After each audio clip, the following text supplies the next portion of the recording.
Welcome to the Joy Lab podcast, where we help you uncover and foster your most joyful self. Your hosts, Dr. Henry Emmons and Dr. Aimee Prasek, bring you the ideal mix of soulful and scientifically sound tools to spark your joy, even when it feels dark. When you're ready to experiment with more joy, combine this podcast with the full Joy Lab program over at joylab.coach. Hello, I'm Henry Emmons, and welcome back to Joy Lab. And I'm Aimee Prasek. So we are in our month of awe, and we're focused on authenticity all month. Last episode, we talked about some obstacles to authenticity. 3, really: development of false self, looking for ourself externally, and also not letting authenticity, being our true self, be so intimidating. And this practice of awe, that this path of finding our true self is for all of us, and it shows up just kind of day to day. Yeah, I want to take a crack at summarizing this process of becoming oneself. This is Wow. I'm just going to try it. So are we done then? Our authenticity episodes are done after this? You're going to summarize it all? Yes, just give me 1 minute. Yes, please. 2. Give me 2 minutes. All right, let's do it. Okay. So here's my brief summary. I think that the process of becoming oneself has mostly to do with letting go. Letting go of the things that we took on without realizing that they're not ours, such as those masks we hide behind, the personas that we aspire to, even the good ones, our heroes and mentors, or the responsibilities that we carry, thinking they're ours to carry, but they aren't often. So it's kind of like the metaphor of shedding one's skin. It's got to happen before that fresh and slightly raw but truer version of ourselves has a chance to emerge. I love that. Yes, a great summary. Also, you're noting letting go as the key, which is so hard. So there's lots of episodes that will help us get after this. So the summary is great, and then the practice is hard. The practice of letting go can be really hard. Yeah.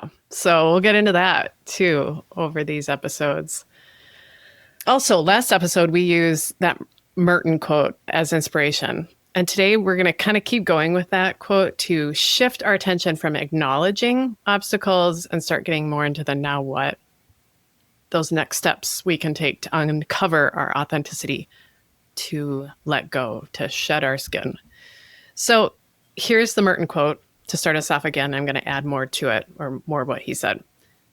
Finally, I am coming to the conclusion that my highest ambition is to be what I already am, that I will never fulfill my obligation to surpass myself unless I first accept myself. And if I accept myself fully in the right way, I will already have surpassed myself. All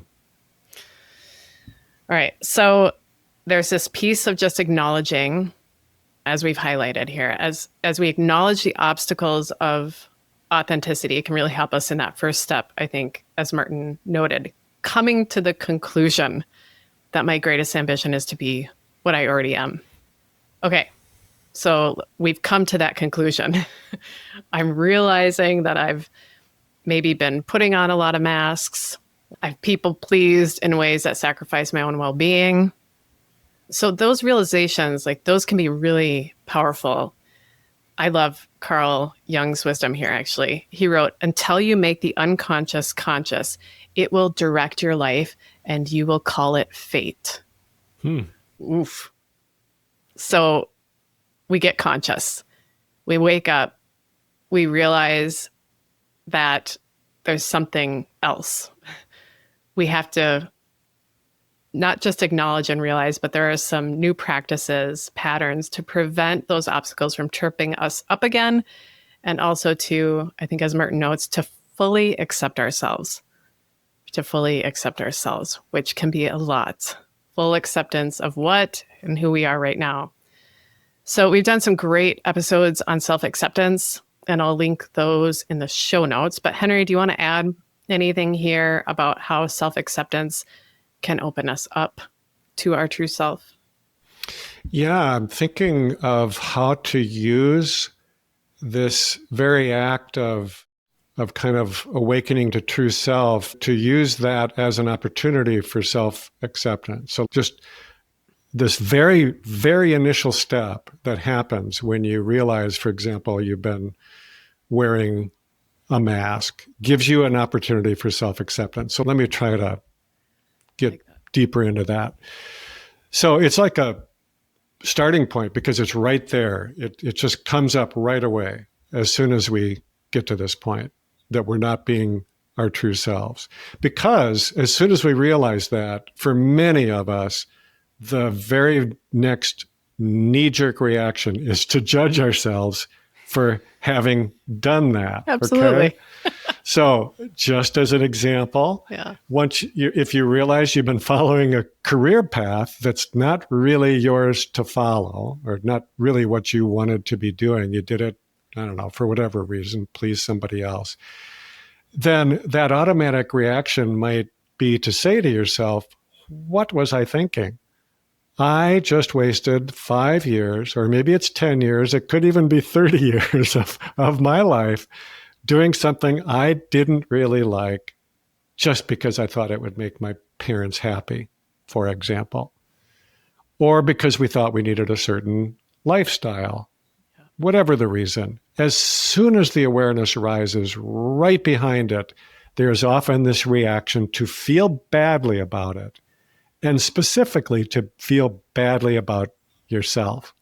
So there's the opportunity. It just comes right up, right in front of you. Opportunity for self-acceptance. And like anything that is really of value, self-acceptance is built brick by brick, moment by moment. So start where you are, right in that moment of realization. Whatever masks you took on, whatever turns you took that took you away from yourself, you were doing the best you could at that time. If you can accept that, then you've really got a good starting point for following your own true path. Yeah, we can all relate there, I think. Yeah. What a great way to start. So this acceptance, this whole full acceptance sets us up for this next part of Merton's wisdom. That once we accept ourselves, then we can surpass ourselves. And so when Merton says surpass ourselves, I don't think he's saying that each one of us individually is necessarily like getting better. In quotes there, I'm doing. I think Merton is reminding us that self-acceptance, like you said, Henry, it's like the start position. Awesome to get there. You got to get there. You're in the race. You get in the race. You're in your life. And then there's more. You can surpass that. But instead of just getting better, you can get bigger. Mm-hmm. So bigger in such a way that you surpass yourself, that you go beyond this hyper focus on yourself and start to work in this bigger space of connection and support, where so much more is possible. And Henry, you talk about growing a bigger container. We talk about this a lot in the Joy Lab program, here at the podcast too. And I think that's what Merton is getting at here. So maybe, would you agree? Do you want to? Yeah, I think that it's referring to what is often called the small self, or the small sense of self, or you might just say the ego self, the part of us that feels we need to protect ourselves, to take care of ourselves, nurture ourselves, because nobody else is going to do it. And we're kind of, going through life just on our own and having to do all this to take care of ourselves and keep us going. So the idea of a bigger container comes out of that notion that about how I think of resilience. So, we do put so much effort into self-care. There are all these little things that we do kind of need to attend to in order to keep our resilience container more or less filled up. We need that to draw from to just kind of keep ourselves going. It's important. But it's so much more effective and frankly, a lot easier if we can find a way to tap into a bigger reservoir, that we're not relying only on this small one that we carry with us. That is important, but it's just so much more limited. And then we're just constantly putting out this effort to nourish and protect ourselves. So I think that Merton is getting at the notion that if you accept yourself, I think this is what the quote said, if you accept yourself fully and in the right way, then you free up a lot of this energy that you had been using to nourish and protect yourself. It's such a paradox, because if you fully accept yourself, your true self, then that small sense of self, the false self, really just kind of disappears. It just goes away. And I think that's what he means by surpassing himself, because true self is just a greater version of yourself. It's make me think as well that authenticity, or that true self, doesn't exist in a vacuum. I think that's what we're getting at here. Like, we're not living authentically if we give 0 Fs about anything or anyone around us and cause harm because we're, like, quote, being authentic. Our authentic self is deeply and positively connected with others. So, we are a thread woven into this fabric of everything around us. And there's just this fundamental aspect of authenticity that is, like, in cooperation with everything around us. That's how we're wired. Yeah, it's how the universe functions. So we can't attack part of the web. We can't attack ourselves. We can't attack outside ourselves and not feel that harm as well. We are that web. One of my favorite descriptions of joy comes from author Ross Gay. He defines joy as practicing, or the practice of, our entanglements. I think that's it. That's authentic joy. That's our authentic self. That's us practicing our true self. It is not in a vacuum. If we want to tap into our true and joyful self, we have to get into those tangles, like all the tangles that interconnect within and around us. And those tangles can be gnarly, and we can work to, create change to maybe untangle some of those tangles. And we can still be in harmony and even joy amidst all that, because it's how we authentically function. That's what we do every day here at Joy Lab. So as Merton would say here, I think that is our greatest ambition in life. That's why we're here. So this is reminding me of a quote. I'll try to get it right. And it's a quote I admittedly don't fully understand, but I love to quote things I don't fully understand. So here it is. Why are you unhappy? Because 99.9% of everything you think and everything you do is for yourself. And there isn't one. Mm-hmm. So that's attributed to the writer who went by the pen name Wei Wu Wei. But what I take this to mean is that as long as we're trying to prop up this small sense of self to be something we're not, we're going to be unhappy. And why? Because the focus is all on yourself. Yeah. That small sense of self is not who we really are. Right. And when we realize that, it's just like you said, Aimee, we just naturally know that we are not really this separated, isolated human being that's going through life having to, just take care of himself the way that we thought we were. We fit just right into this larger whole. And then there's just a sense of ease about it. It's effortless to be fully yourself and take your natural place in the world. Just effortless. Effortless. I'm loving that idea that our authentic self is this easeful effortless self. So we're going to get into this over the next several episodes, like more strategies to overcome some of these obstacles, fully be yourself.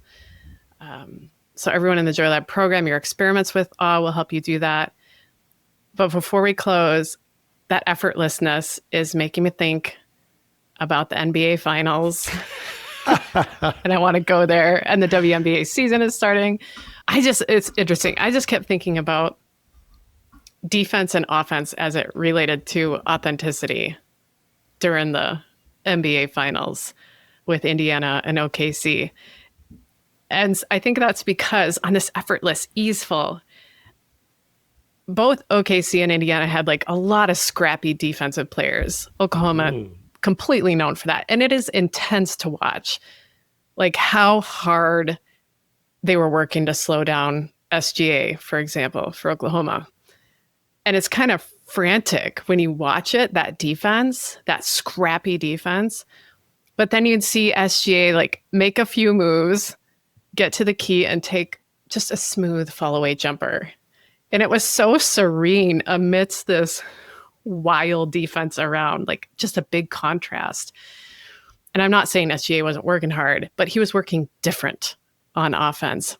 Mm-hmm. And I think that's what we're trying to do here with authenticity. Stay with me. Or if you like, I hate basketball analogies or metaphors, just fast forward 30 seconds or something. But I think we're trying to stop playing defense all the time. Letting go, as we've talked about a little bit, to stop frantically guarding all this stuff, guarding all these aspects of ourselves that we've rejected, like just hustling from place to place, trying to grab, or having to adjust ourselves to show up different, to protect ourselves constantly based on who we're in front of. So these incessant defensive moves, they just keep us super busy, super tired, super exhausted. And it makes it impossible to like come into our own rhythm, like to step into our flow. And so I think authenticity is like that. When we're living authentically, we are in the game and we're always on offense. Not because we're in competition, but because we always have the ball. We are empowered. We always have choices, as we discussed last episode. When you're there, you can shoot, you can miss shots, you can pass because you're part of a team. We can screw up, and we know we can get the ball back because, again, we always have the opportunity to choose, to keep playing. And we're not trying to be the MVP. Authenticity doesn't work like that. We're not keeping points. We can ride the bench. We can cheer. We can coach. We can tend to the injuries. There's a million ways to show up authentically. But when we're searching for our self, so to speak, when we're authentic, I think the point here is that we're in the game. And like you said last week, Henry, we can choose to not be fully ourselves, to not live our life. And we can do that by just playing defense all the time. But also, and I think probably more common, we put the ball down. We just get off the court and we head to the stands. We grab some popcorn, we sit back, and we just shout. We boo, we cheer, we armchair ref, and we become a spectator in our life. And usually a heckler for someone else's, right? I've been in those stands. Or we might even be quieter about it. Just like keeping a box score silently, analyzing, critiquing, but never playing. And we're like out of our lives. We're not in our lives. We can't accept ourselves, let alone surpass ourselves when we're in the stands. There's just no growth there. It is the worst place to be, just watching our lives go by. So if you're in the stands, get on the court. It can be super hard to exit the row, I know. Don't wait for a timeout, though. Just get up. Don't overthink it. Put the popcorn down. Head to the locker room. Find a random ill-fitted jersey even. It's going to feel uncomfortable, but join your life. And I think that is worth every bit of discomfort. come here to Joy Lab to practice. This is where you can get those skills back that you are wired for. And I'll end my basketball metaphor there, I think, before I keep going. I'm super into it. But let's get in the game, folks. Let's do it. Oh, I love it, Aimee. I have nothing to add to that.